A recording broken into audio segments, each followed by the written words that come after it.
idol madla, nakakahanga, may mga hawak, gandang linyada. Ika'y inspirasyon kung bakit hanggang ngayon ako'y palaging kumakarera. Ito yung magkalahi mga kalapatids na ibon natin na Meuleman Cross Alphonse Van den Broek na lahi ni Grisel na ating 2 times lap winner, multiple pulling winner. So, ito si Putol, ito naman yung kapatid niya. Ayan, purong kapatid niya to mga kalapatids. Mas matandang kapatid nga lang to mga kalapatids. Matanda to ng isang clutch kung ako nagkakamali. Ito yung kasunod naman niya, no? So, ayan sila. Kaya yung ring nito, ito green ng singsing nito eh. Tapos ito green nito yellow. So magkasunod sila ng batching. So kita nyo magkakulay yung mata, halos magkamukha din. Ayan o. Kakambal ni Putol to mga kalapatids. Ang ganda o. Sayang nga lang si Putol dahil hindi na natin siya mailalaban. No? So meron naman tayong kapatid niya. Ito na lang yung ating bagong sasandalan.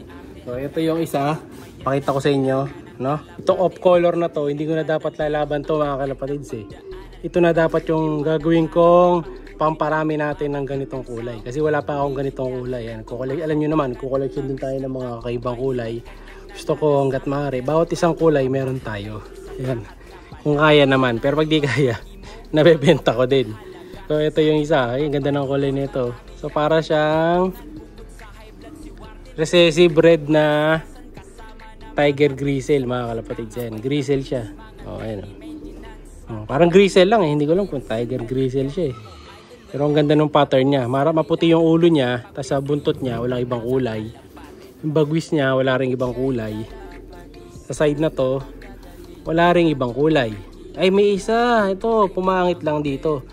Nagkaroon ng ano pangit na pattern doon. Pero yung mukha niya, ayan kita niyo yung mukha niya. Ayan, medyo mailap lang mga kalapatid. Kita niyo. Hiningal. Dahil sa kanina pa to lipad na lipad doon sa lop nung hinuli natin to. Yung mata niya pearl eye. Yan, maganda rin. Kapatid din to ng Tiger Grisel na pinadala natin last time doon sa Batangas. Ayan. So may pasok ng speed to. So na-expect din tayo ng speed dito. So nakaano to eh. Sa dream loop nakalagay ito eh. No? So ito bagay sana itong ipares dun sa Kalawang. So sakto sana. Ayan. Kaso nga lang yung mga ibon natin na gitong kulay laging prone sa aksidente. Katulad nga na itong si Putol. O, kita yung si Putol mga kalapatid. So. Pero magmula nung nakauwi siya dito, okay naman na siya. Kahit naputol yung paa niya mga kalapatid. So, ayan. Nakaka-ano naman siya eh. Nakaka-stand naman siya na mag-isa. Sanay naman yung kalapati na ganyan. Na mag-standy ng isang paa lang. Diba? Kita nyo pag nagkukondisyon sila. Diba? Kaso ito, naging forever siya nagkukondisyon bali. Dahil nga isa na lang paa niya. Ayan. So tuyo na rin naman na yung ano niya, yung pinakapaan niya. Sarado na din. So pamimigay ko na lang siguro to. Kung meron may gusto magampun sa inyo, ayan, mag-comment lang, no? Or kung sakali, pwede pala yan. So isasama natin to. So kung sakali, itong isang ibon na to, pwede natin siyang ipares dun sa pamimigay ko mga kalapati. Mamimigay tayo ng 1 pair na kalapati kasi sa first week of December. No? So abangan nyo yun. Dahil December, mamimigay tayo ng 1 pair sa YouTube and then 1 pair sa FB. So dalawang pares mamimigay natin. No? Saka ko napapakita sa inyo. Abangan nyo yung next video natin. Papakita ko yung ilan sa mga pamimigay natin. Basta 4 yun. No? Papakita ko na sa inyo 4 sa next mga videos natin. Kaya abang-abangan nyo na lang. So lagay muna natin siya dito. Ayan, dito na natin siya gusto ko ipares eh. Yan, pasok ko dyan. Yan. O, ayan siya. Dito ko gusto kong ipari siya, mga kalapatids. Yan, o. Sakto siya na siya dito. Sa tatay niya.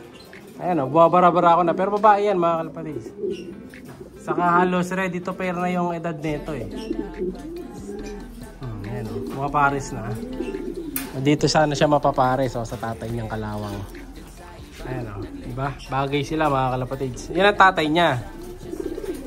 Yung ating imported line, 60K line Meulemans. O, pwede naman sila pagparisin.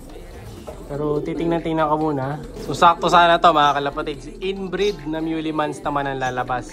So Kalawang, tapos papares natin sa kulay Agila. No? Tingnan natin kung Hindi ko naalisin dyan itong isa na ito, mga kalapatids. Pag natripan ko, hindi ko naalisin yan. No? Magpapalabas kasi tayo ng mga kaiba kulay. Yan. Katulad nga nito, ito. Napagpalabas na tayo dito ng... Ano ba ito? Ba't tayo bumukas? Ay, bumukas mga kalapatids.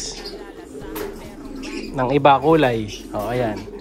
Kaso ito naman, ang lahi naman nito is SBR Vandenbroek Cross Vandenbroek Maui Line.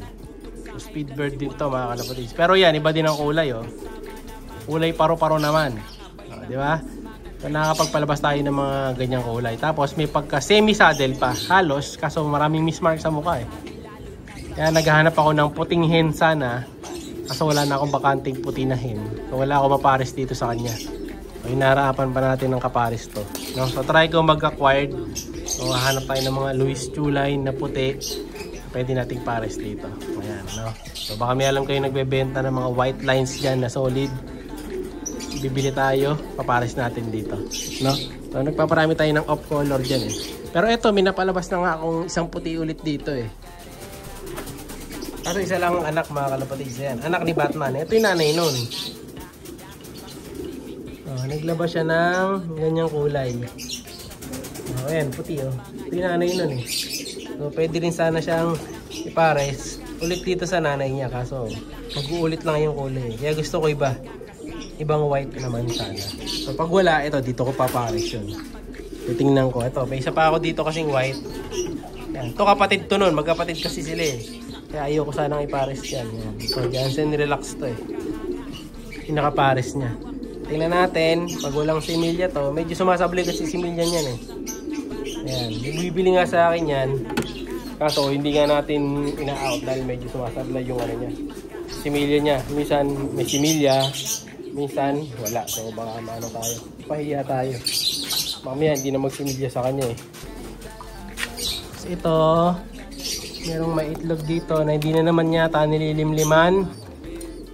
Ayan o, katulad yan, 15. Hanap tayo ng ano yan, yung naglilimlim.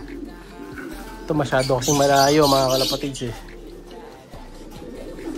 Yun, dapat yung halos kasabayan lang niya ng itlog, 15, tapos walang similya.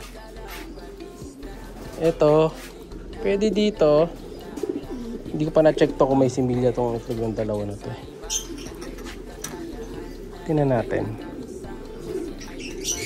Ayun yung itlog nila. Ay, iba na yata itlog nito. Iba na ba itlog nito?